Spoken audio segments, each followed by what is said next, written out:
आजादी का अमृत महोत्सव।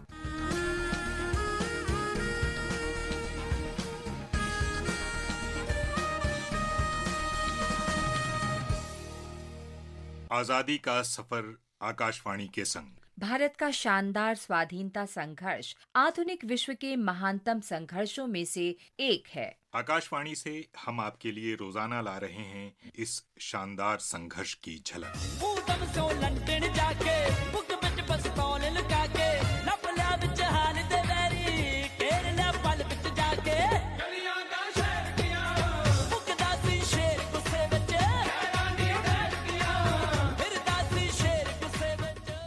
मार्च 1940 को क्रांतिकारी स्वतंत्रता सेनानी उधम सिंह ने माइकल ओडॉयर को गोली मार जलियांवाला बाग हत्याकांड का बदला लिया था। अंग्रेजों ने जब पूरे देश को स्तब्ध कर देने वाला जलियांवाला हत्याकांड को अंजाम दिया, तब माइकल ओडॉयर पंजाब के लेफ्टिनेंट गवर्नर थे।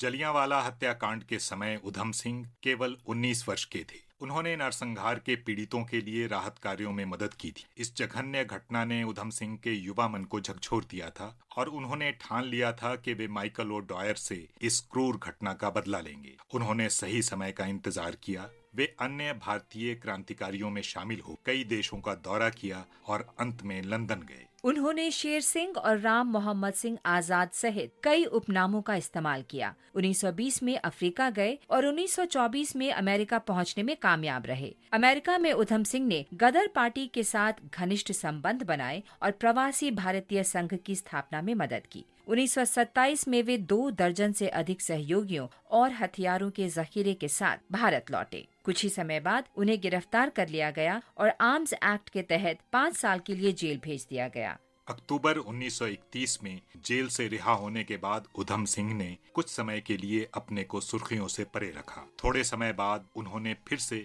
भूमिगत गतिविधियां शुरू की और साथ ही साथ ब्रिटेन पहुंचने के तरीकों का भी पता लगाया। पुलिस उन पर लगातार नजर रखे हुए थी। पगड़ी संभाल जट्टा, पगड़ी संभाल तेरा लुट गया माल, ओए पगड़ी संभाल जट्टा, पगड़ी संभाल। उधम सिंह 1934 में लंदन पहुंचने में सफल हो गए। वो पूर्वी लंदन के एक घर में रहे और भारतीय श्रमिकों के लिए काम करने वाले एक समाजवादी संगठन में शामिल हो गए। उन्होंने एक रिवॉल्वर तथा गोला बारूद खरीदा और सही समय का इंतजार करने लगे। 13 मार्च 1940 को कैक्सटन हॉल में सेंट्रल एशियन सोसाइटी और ईस्ट इंडिया एसोसिएशन की बैठक होनी थी। माइकल ओडॉयर भी वक्ताओं में शामिल थे। उधम सिंह को अपने इरादे को पूरा करने का सही समय मिल गया था। उन्होंने अपने रिवॉल्वर को एक पुस्तक में छिपा लिया और हॉल में दाखिल हो गए। वे एक दीवार के पास खड़े रहे। जैसे ही बैठक समाप्त हुई, उधम सिंह मंच की ओर गए, माइकल ओडॉयर पर गोली चला दी।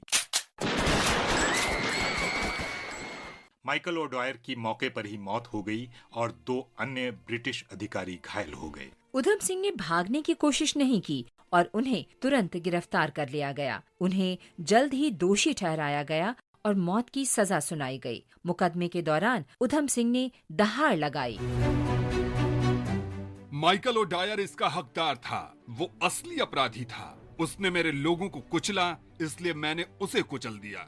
मैं 21 साल से बदला लेने की कोशिश कर रहा हूँ। मुझे खुशी है कि मैंने ये काम किया। मैं मौत से नहीं डरता। मैं अपने देश के लिए प्राण त्याग रहा हूँ।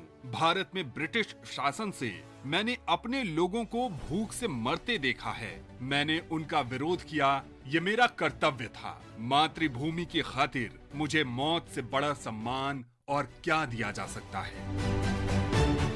उधम सिंह को 31 जुलाई 1940 को फांसी दे दी गई। हम इस महान क्रांतिकारी स्वतंत्रता सेनानी को सलाम करते हैं।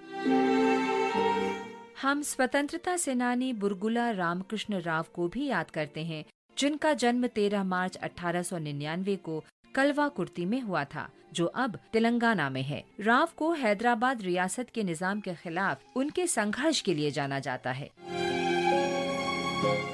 पेशे से वकील रामकृष्ण राव ने स्वतंत्रता संग्राम में सक्रिय रूप से भाग लिया और भारत छोड़ो आंदोलन से जुड़े रहे। उन्होंने निजाम के खिलाफ लड़ने के लिए स्वामी रामानंद तीर्थ और कई अन्य नेताओं के साथ हाथ मिलाया और स्वतंत्र भारत के साथ हैदराबाद के विलय में महत्वपूर्ण भूमिका निभाई।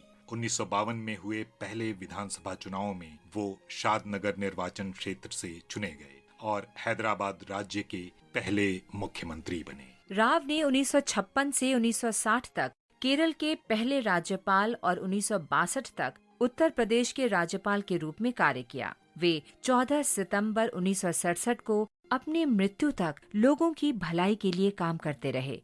हम इस महान राष्ट्रवादी को सलाम करते हैं। आज बस इतना ही। आजादी का सफर आकाशवाणी के संग। कल फिर मिलेंगे नई कड़ी के साथ।